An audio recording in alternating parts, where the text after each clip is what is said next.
Birinci Cənubi Sakit Okean duqunu, Hamhed vrası. Bu böyük mərzan rif balığı nəsli tədricən azalır və beynəlxalq ticarət qaydaları ilə qismən qorunur.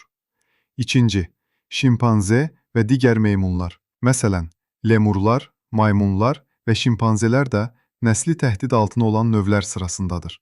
Üçüncü, Afrika orman fili, African Forest Elephant.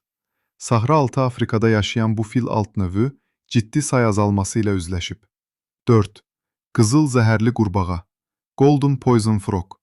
Bu rəngli amfibiya tərkibindəki güclü zəhər gücünə baxmayaraq təhdid altındadır. 5.